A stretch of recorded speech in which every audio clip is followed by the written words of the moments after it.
Pertama-tama saya mau sebelum mulai saya mau mengucapkan terima kasih buat Pak Agus dan Ibu Mena yang nggak ada bersama kita pada hari ini. Terima kasih atas undangannya dan doa kami sekeluarga juga supaya beliau cepat sembuh dan dari semua yang dia dialami. Oke. Nah, mari kita mulai supaya saya nggak buang banyak waktu. Saya mau cerita sedikit tentang Daud dan Goliat. Mungkin saudara tanya, saya juga udah tahu cerita tentang Daud dan Goliat, apa sih spesialnya? Tapi kalau kita boleh jujur, kalau ada orang yang bilang soal Daud dan Goliat, kira-kira makna apa yang saudara bisa ambil dari Daud dan Goliat? Mungkin kebanyakan yang kita tahu, oke, cerita Daud dan Goliat adalah seorang anak kecil melawan raksasa besar dan dia menang. Oh, apa yang bisa kamu pelajari? Oh, bergantung pada Tuhan. Meskipun kamu kecil, kamu bisa menang terhadap masalah besar. Mungkin itu. Cerita Daud dan Goliat adalah salah satu cerita yang sangat terkenal di Alkitab. Mungkin kalau saudara go through dari Sunday School, ini mungkin salah satu topik yang pasti diceritakan. Daud dan Goliat bukan saja cerita ini bukan saja diketahui oleh orang Kristen, tapi kalau saudara tanya orang yang non Kristen pun mereka tahu cerita Daud dan Goliat. Nah, tapi ada lebih banyak yang kita bisa pelajari dari Daud dan Goliat. Oke, mari tapi sebelum saya go through ke ayat Alkitab, siapa sih Goliat? Nah, di Alkitab itu dicatat, kalau saya translate ini ke dalam bahasa sehari-hari, Goliat itu dikatakan setinggi 3 meter. 3 meter itu 3 meter, pokoknya tinggi lah. Setinggi 33 meter. Dan dia pakai baju zirah, itu yang baju besi-besi itu, baju buat perang, baju besi. Baju besinya itu seberat 58 kilo. Baju besinya itu 2 karung beras itu practically 58 kilo. Di Alkitab juga dikatakan dia tuh bersenjatakan tombak pedang. Kalau saudara imagine tombak itu biasa dari kayu gagang ya, ujungnya besi ya. Nah, ujung besinya bukannya seluruh tombak ya, ujung besinya itu 7 kilo. Ini Alkitab catat. Jadi ujung besinya itu 7 kilo. Jadi saudara bisa bayangkan dia itu tinggi besar. Nah, kita baca sedikit dari Alkitab dari 1 Samuel 17 ayat 8 sampai 11. Dikatakan begini, ini Goliat. Ia berdiri dan berseru kepada barisan Israel. Katanya kepada mereka, "Mengapa kamu keluar untuk mengatur barisan perangmu? Bukankah aku seorang Filistin dan kamu adalah hamba Saul? Pilihlah bagimu seseorang dan biarlah ia turun mendapatkan daku. Jika ia dapat berperang melawan aku dan mengalahkan aku, maka kami akan menjadi hambamu. Tetapi jika aku dapat mengungguli dia dan mengalahkannya, maka kamu akan menjadi hamba kami dan takluk kepada kami." Pula kata orang Filistin itu, "Aku menantang hari ini barisan Israel, berikanlah kepadaku seorang supaya kami berperang seorang lawan seorang." Ketika Saul dan segenap orang Israel mendengar perkataan orang Filistin itu, maka cemaslah hati mereka dan sangat ketakutan. Kalau kita baca sebagian dari ayat ini, ada yang menarik. Nah, kita udah tahu kalau Goliat itu tinggi besar, 3 meter. Pelajaran pertama yang dapat kita ambil gini, Goliat itu mengintimidasi orang Israel. Nah, yang interestingnya kalau saudara perhatikan, dia tuh menantang Israel gini, "Kamu kasih satu orang ini biar lawan saya. Kalau saya menang, kamu jadi budak saya. Kalau dia menang, kita jadi budak kamu." Nah, Saya nggak tahu kalau saudara, saya tuh dulu suka nonton kayak film perang gitu kayak gitu ya. Kalau yang namanya perang, pengertian battle itu namanya tuh banyak orang lawan banyak orang, benar? Perang itu nggak cuma satu lawan satu, perang itu ratusan atau ribuan orang lawan ratusan atau ribuan orang, ya. Kalau satu lawan satu itu namanya duel. Itu namanya boxing di ring gitu, satu lawan satu. Yang namanya perang itu banyak orang dan lawan banyak orang. Nah, tapi si Goliat ini keluar, dia bilang, oke, kita ganti peraturan perangnya, kamu keluarin satu orang lawan saya. Saya mungkin pikir gini, bodohnya orang Israel, bodohnya si Saul ini, dia tuh menerima ajakannya si Goliat. Maka itu dikatakan di sini 1 Samuel 17 ayat 11, ketika Saul dan segenap orang Israel mendengar perkataan orang Filistin itu, maka cemaslah hati mereka dan sangat ketakutan. Loh, siapa yang suruh terima tantangan itu? Kalau saya pikir kalau Goliat bilang, oke, kita satu lawan satu. Nah, Israel nggak mesti setuju kan? Perang kok. Sekarang kalau Goliat keluar satu, si Saul bilang, oke, 1.000 orang serbu, ya pasti kalah lah Goliatnya, dikeroyokin, benar nggak? Peraturan battle kan gitu, banyak orang lawan banyak orang, bukannya satu lawan satu. Nah, si Goliat ini dibilang, kamu satu lawan, terang aja dia menang, karena sekarang terang aja dia bisa mengintimidasi orang Israel karena badannya gede. Jadi tuh sebelum perang ini saya tahu saudara udah tahu ceritanya, tapi saudara bayangin sebelum perang ini dimulai, orang Israel tuh udah kalah dulu, udah terintimidasi. Nah, biasanya kalau intimidasi itu omong kosong. Kenapa saya bilang omong kosong? Kita tahu ceritanya Daud dan Goliat ya. Yang terakhir kita udah semua tahu ceritanya, Daud menang kan? Pertanyaan saya begini, apakah si Goliat memenuhi perjanjiannya? Kan perjanjian gini, kalau saya kalah, kita jadi budak kamu. Enggak tuh. Ketika Daud mati di tangan Daud, orang Filistin ngapain? Kabur semuanya. Intimidasi itu sebenarnya omong kosong. Nah, masalahnya intimidasi itu sering terjadi dalam kehidupan kita.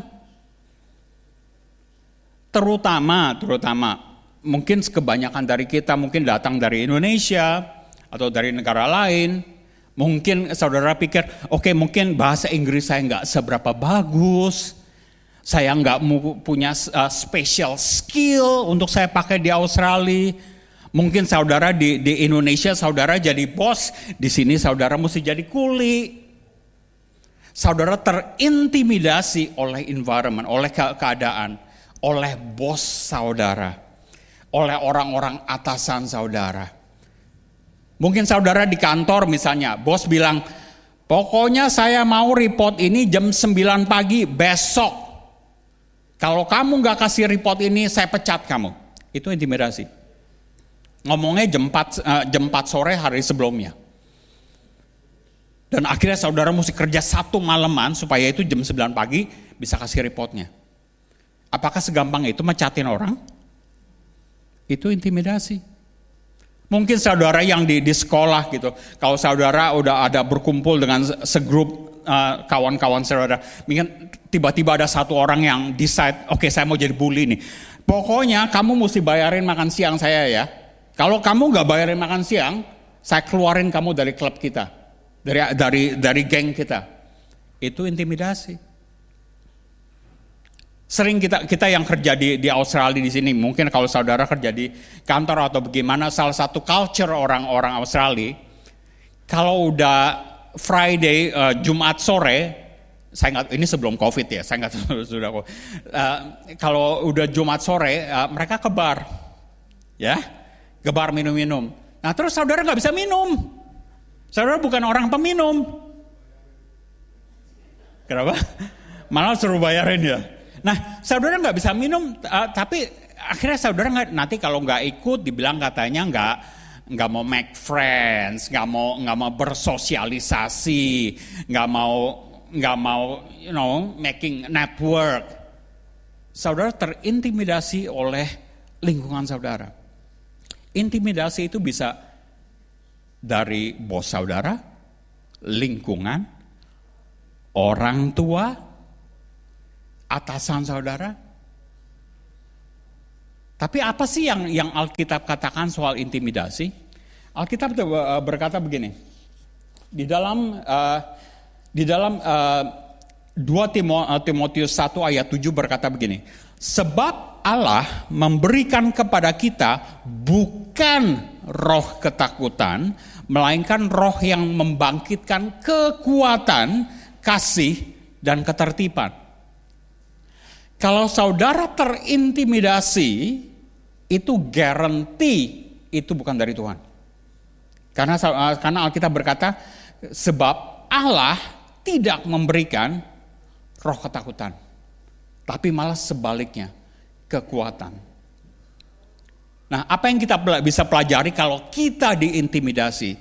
Nah, Rasul Paulus dalam Roma 14 berkata begini, sebab tidak ada seorang pun di antara kita yang hidup untuk dirinya sendiri. Sebab jika kita hidup untuk Tuhan. Nah, sangat menarik di sini Rasul Paulus bilang begini, begitu kita menerima Kristus sebagai Tuhan dan Juru Selamat kita ini bukan lagi jadi bos diri kita sendiri. Begitu kita terima Tuhan jadi Tuhan kita, kata Tuhan itu bos, tuan. Begitu kita terima dia sebagai Tuhan dan Juru Selamat, kita tiba langsung status kita jadi hamba. Oke? Hamba. Tapi hambanya adalah hamba Tuhan. Hamba Yesus. Nah, kalau saudara perhatikan, balik ke cerita Daud dan Goliat. Goliat berkata begini, ia berdiri dan berseru kepada barisan Israel, katanya kepada mereka, mengapa kamu keluar untuk mengatur barisan perangmu? Bukankah aku seorang Filistin dan kamu adalah hamba Saul? See the difference? Ketika Goliat mengintimidasi orang Israel, dia refer orang Israel sebagai hamba Saul. Tapi status kita yang sudah mengikut Yesus, kita tuh hamba Tuhan, bukan hamba Saul. Nah, perhatikan di sini, kalau ada orang yang mengintimidasi saudara, kita harus tahu status kita itu apa. Kalau kita masih berasa, dalam quote, kita masih hamba Saul, dan kamu akan terintimidasi. Tapi kalau kamu udah tahu, hang on, status saya ini udah bukan hamba Saul, bukan lagi hamba dosa, bukan lagi hamba orang tersebut, saya adalah hamba Tuhan, dan Tuhan bilang apa? Aku tidak memberikan kamu roh ketakutan, melainkan aku memberikan kamu kekuatan. Intimidasi itu gak bakal bisa efek kita. Karena begitu datang, shush. Oh hamba Saul, oh bukan, saya hamba Tuhan. Okay? That's how we deal with intimidation. Apalagi yang kita bisa pelajari dari cerita Saul dan cerita Daud dan Goliat. Nah, sesudah Goliat berkoar-koar, si Daud datang ke medan perang. Si Daud datang ke medan perang, dia bilang dia ngelihat Goliat berkoar-koar gini, dan dia mulai tanya-tanya sama orang, ini orang siapa? Mengumpat-ngumpat orang Israel. Nah, di sini kita baca ya, dari 1 Samuel 17 ayat 25 sampai 31. Berkata begini, lalu berkatalah Daud kepada orang-orang yang berdiri di dekatnya. Jadi pembicaraan antara Daud sama orang-orang Israel.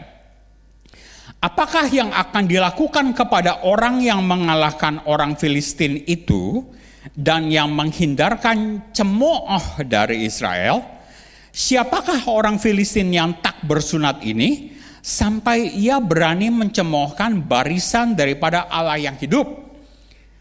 Rakyat itu pun menjawabnya dengan perkataan tadi, begitulah akan dilakukan kepada orang yang mengalahkan dia. Jadi kalau saudara baca ayat-ayat sebelumnya, jadi Saul berkata nih, pokoknya kalau ada yang bisa mengalahkan Daud, lo gak usah bayar teks, kayak gitu-gitulah. Ya. Nah kita teruskan.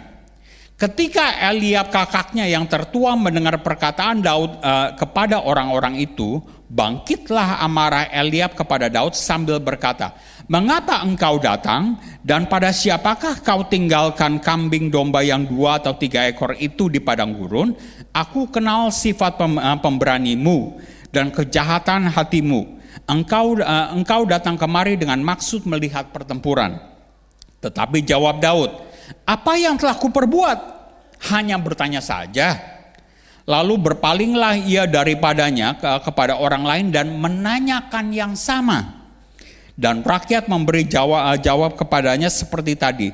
Terdengarlah kepada orang perkataan yang diucapkan oleh Daud, lalu diberitahukanlah kepada Saul dan Saul menyuruh memanggil dia.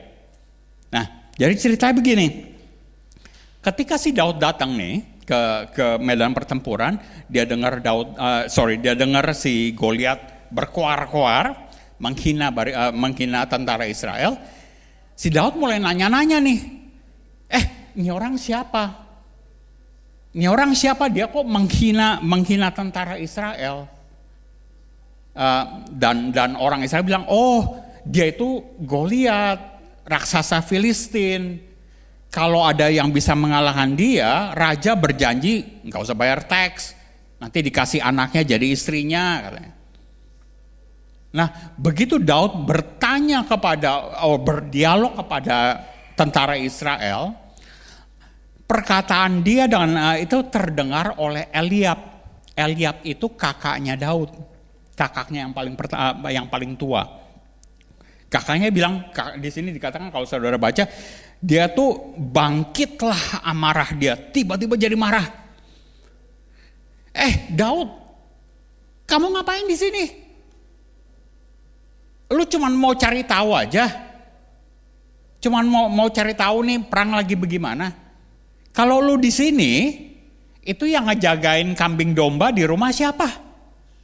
Cuman 2 atau 3 kambing domba, siapa yang jagain di rumah?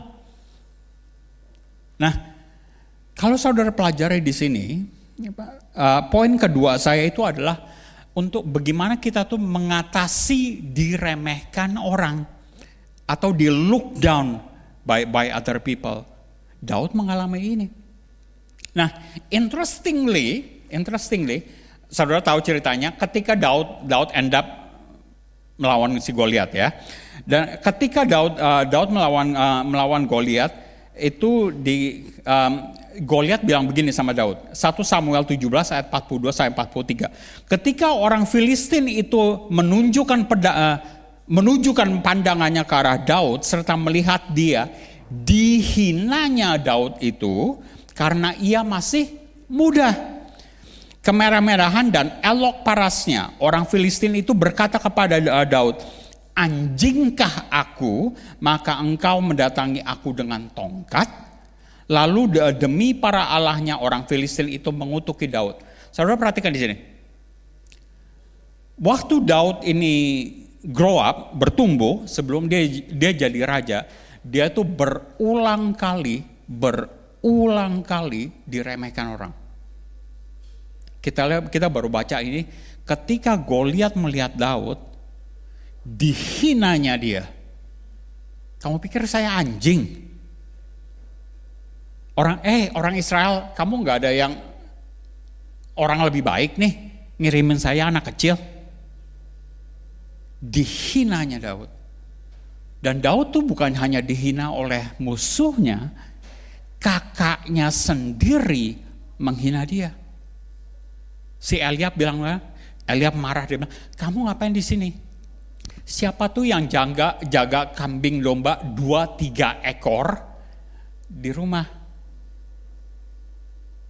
Kerjaan kamu tuh cuma jagain kambing domba 2 atau 3 ekor. Ngapain kamu di sini?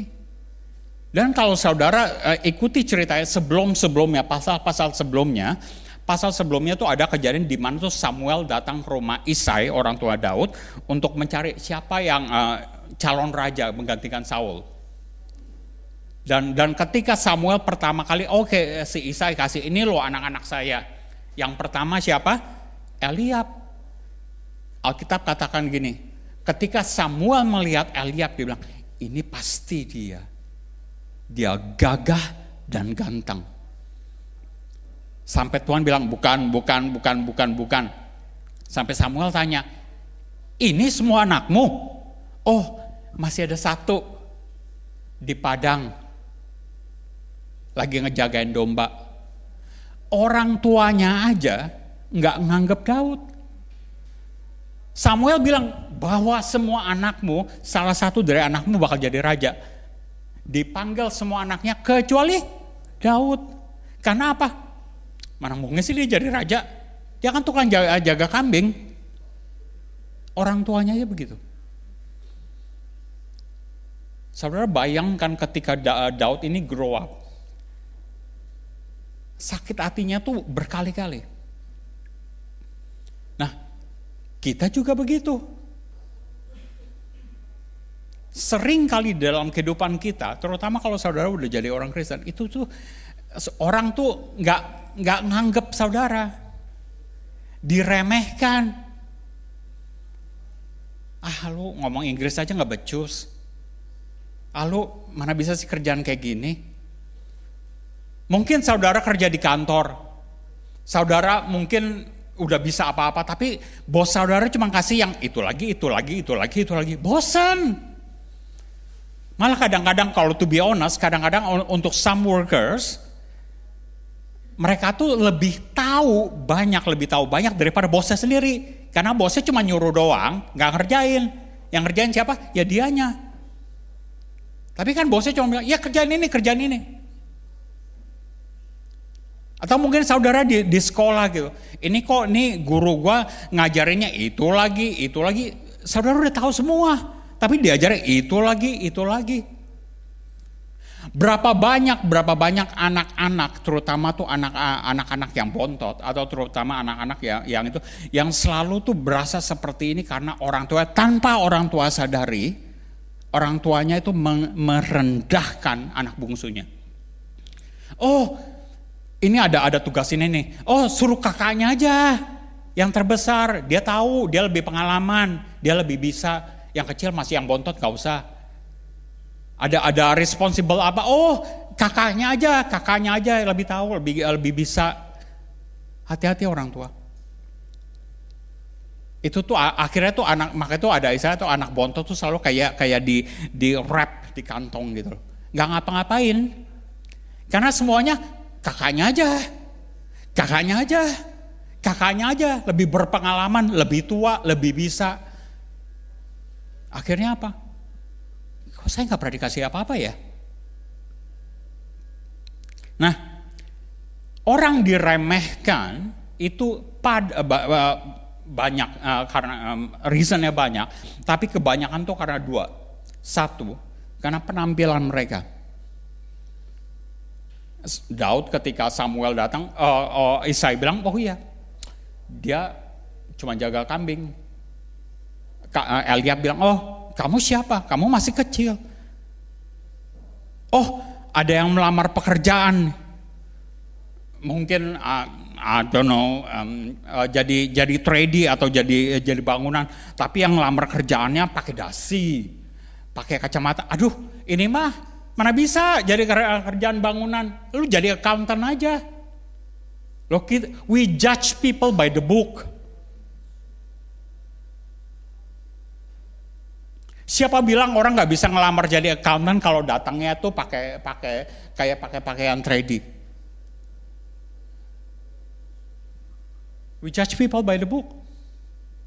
Yang kedua, kita tuh banyak dijudge orang, diremehkan orang berdasarkan umur kita.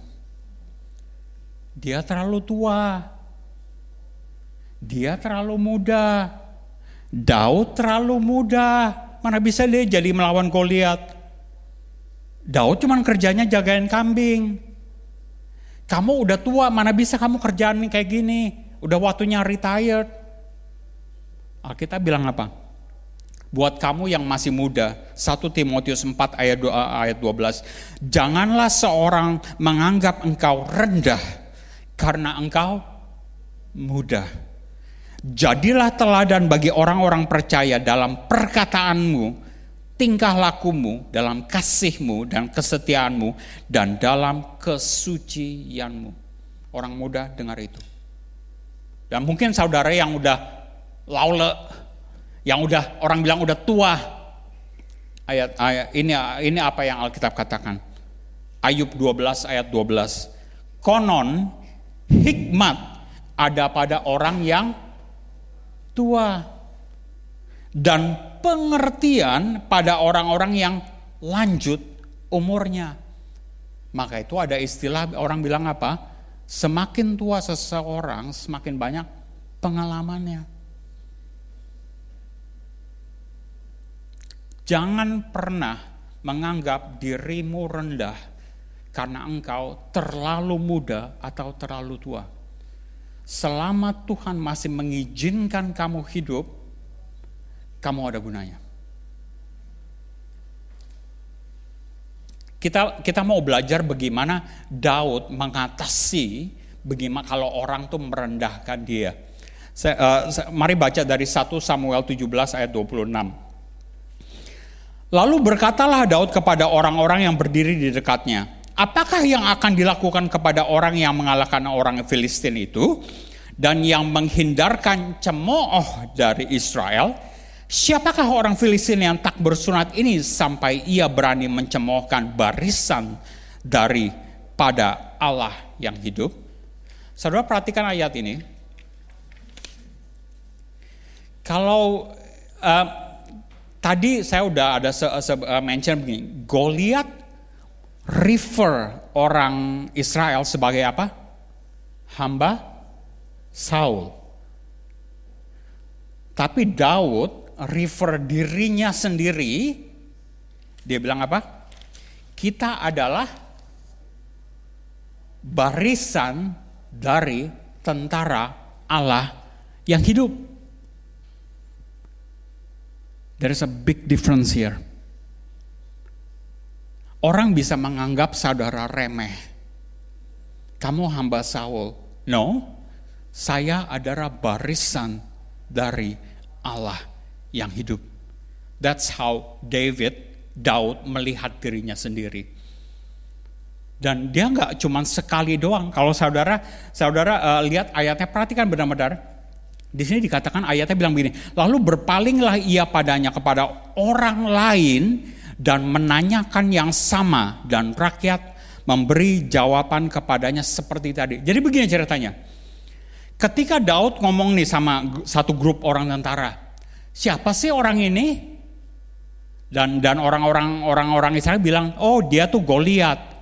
Si Daud bilang begini, siapa dia yang berani menghina barisan dari tentara yang hidup?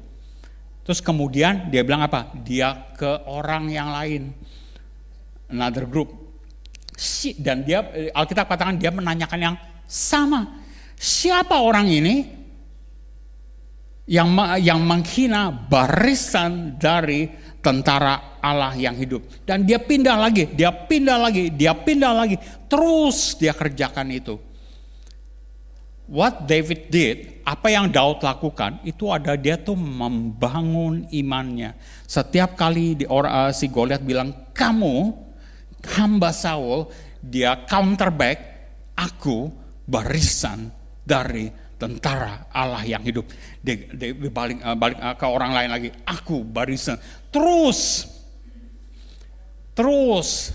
sampai interestingly, kalau saudara ini dikatakan, sampai apa yang dikatakannya terdengar oleh Saul. Saya mau saudara pikir begini. Kalau Daud cuma ngomong sekali, siapa sih orang Filistin ini? That's it, cuma sekali doang. Cerita tentang Daud dan Goliat gak bakal terjadi. Karena Saul gak bakal tahu ada orang yang ngomong kayak seperti ini. Tapi apa yang Daud lakukan? Dia ngomong, terus sampai apa yang dia lakukan ini berkali-kali terdengar oleh Saul. Siapa nih yang nanya kayak gini? Baru si Daud dipanggil oleh Saul untuk melawan Goliat. Nah, imagine gini. Kalau Daud cuma ngomong sekali, Saul nggak bakal pernah tahu ada orang itu yang nanyain soal Goliat. Let's translate it into our daily life. Kita semua punya problem. Orang Israel punya problem, mesti menghadapi Goliat. Yes, saudara berdoa. Tapi apakah saudara cuma berdoa sekali atau 2 kali? Daud berkali-kali terus sampai Saul mendengar perkataannya. Apakah doamu cuma sekali 2 kali? Apakah doamu tentang mungkin ada family yang sakit, atau saudara berdoa untuk keselamatan orang tua saudara atau siapapun? Apakah sesudah 1 minggu atau 1 bulan Tuhan gak jawab? That's it. Cerita di Alkitab berulang-ulang kali Yesus pernah berkata gini, ada cerita seorang janda yang mengetok pintu hakim terus sampai hakim itu mau mengerjakan case dia. Daud juga begitu. Apakah kita tuh cepat give up? Kalau orang merendahkan saudara sakit gitu, kesel gitu. Tuhan ini gini. Cuman sekali 2 kali, that's it? Atau saudara mau melihat perubahan? How eager are you to actually see resolution? Berapa lapar saudara untuk melihat ada terobosan? Sekali 2 kali? Dan ini yang lebih interesting.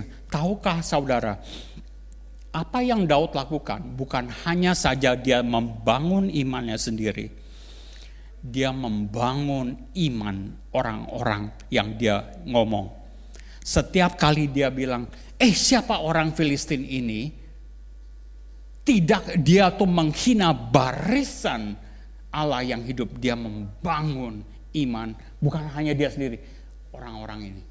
Dan dia ke tempat yang lain. Siapa ini? Kita ini barisan tentara Allah yang hidup. Kita barisan Allah tentara yang. Tahukah saudara, ketika saudara membangun iman saudara, tanpa saudara sadari, saudara itu membangun iman orang-orang di sekitar saudara. Berapa kali ketika saudara berdoa dan saudara seiman, saudara tahu saudara berdoa. Dan ketika mereka melihat Tuhan menjawab doa mereka, doa saudara, dan mereka punya iman terbangun, mereka lihat, oh, God does work. I better pray as well. Dr. Kimberly D. Moore, dia pendeta senior gereja baptis misionari Emmanuel di Gastonia di North Carolina. Dia bilang begini, jangan pernah meremehkan pengaruh kita di dalam kehidupan orang lain. Jangan pernah berpikir kita tidak dibutuhkan atau apa yang kita katakan tidak penting. Karena itu semua adalah bagian dari rencana Tuhan untuk membantu kita semua mencapai tujuan hidup kita. Jangan pernah meremehkan apa yang kamu katakan kepada orang lain. Karena itu rencana Tuhan. Another person bilang begini, Noah Karan. Noah Karan adalah salah satu pakar pemikir dan marketing di digital di dunia. Dia bilang begini, ketika Anda meremehkan kemampuan Anda meremehkan kemampuan Tuhan melalui Anda. Interesting. Ketika saudara bilang, saya tuh gak bisa apa-apa, saya diremehkan orang, saya emang gak bisa apa-apa. Begitu saudara berasa self pity, begitu saudara bilang, berasa saya tuh gak bisa apa-apa. Hei, Tuhan pencipta kamu, tanpa saudara sadari itu, saudara bilang begini, Tuhan, kamu tuh gak bisa apa-apa, kamu ciptain saya tuh kayak gini. Begitu saudara meremehkan diri saudara, engkau meremehkan apa yang Tuhan bisa kerjakan melalui kamu.